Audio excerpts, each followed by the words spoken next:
আজি আপোনালোকক দেখাবলৈ লৈছোঁ ঘৰুৱা উপায়েৰে কিদৰে একেবাৰে সহজতে আপোনাৰ ছাল ধুনীয়া আৰু খুব উজ্জ্বল কৰি তুলিব পাৰে।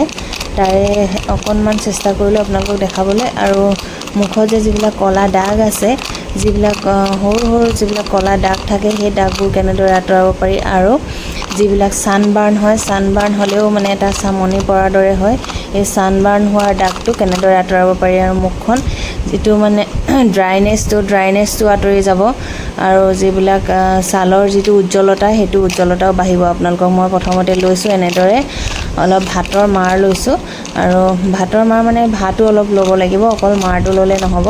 আৰু ভাতৰ মাৰ আৰু ভাতৰ যিখিনি লৈছোঁ সেইখিনি একেবাৰে মিক্সিত পিচি ল'ব লাগিব, মিহিকৈ মিক্সিত পিচি লৈছোঁ। পিচি লোৱাৰ পিছত মই তাতে দিছোঁ মৌ জোল দিছোঁ, হানি, আৰু হানি দিয়াৰ পিছত নেমু ৰস দিছোঁ, কাজি নেমুৰ ৰস দিছোঁ। মই কাজি নেমুৰ ৰসটো অকণমান বেছিকৈ দিব লাগিব। তাৰপিছত দি পেলাই ভালদৰে মিলাই লৈছোঁ। ভালদৰে মিলাই লোৱাৰ পিছত আপোনাৰ গালত ভালদৰে মাছাজ কৰিছোঁ, আৰু ভালদৰে বস্তুখিনি স্কিনৰ ভিতৰত সোমাই যাব লাগিব যিহেতু, আৰু স্কিনৰ একদম ভিতৰলৈকে সোমাই যাবলৈ হ'লে মাছাজটো খুবেই প্ৰয়োজন, আৰু খুব ধুনীয়াকৈ মাছাজ কৰিব লাগিব। খুব ধুনীয়াকৈ মাছাজ কৰিলেহে আপোনাৰ ছালটো কোমল হ'ব আৰু উজ্জ্বলতাটো বাঢ়িব। প্ৰায় আধা ঘণ্টামান আপোনালোকে 10 মিনিটমান আপোনালোকে মাছাজ কৰিব। মাছাজ কৰাৰ পিছত আৰু ভালদৰে তাক লগাই পেলাই ভালদৰে অকণ ডাঠকৈ লগাব লাগিব। ডাঠকৈ লগাইছোঁ। ডাঠকৈ লগোৱাৰ পিছত 1 ঘণ্টা আপোনাৰ শুকাবৰ কাৰণে 1 ঘণ্টাৰ কাৰণে আপুনি ৱেইট কৰিব লাগিব। আৰু তাৰপিছত মুখখন ঠাণ্ডা পানীৰে ধুব লাগিব, গৰম পানী ব্যৱহাৰ নকৰিব।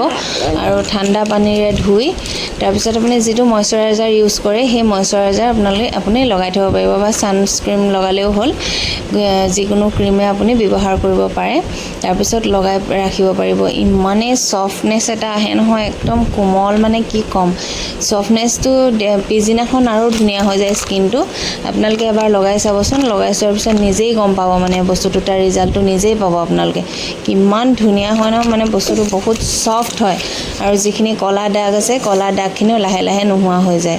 এবাৰতে বহুতখিনি ভাল লাগে, কিন্তু সদায় যদি উইকলি যদি এবাৰ কৰে, মাহত যদি 4 বাৰো কৰে নহয়, তেতিয়াও আপোনালোকৰ ক'লা দাগখিনি 100% আঁতৰি যাব, আৰু ছালৰ উজ্জ্বলতাটো খুব ধুনীয়া হ'ব, মানে খুব ধুনীয়াকৈ ছালখন উজ্জ্বল হৈ উঠিব।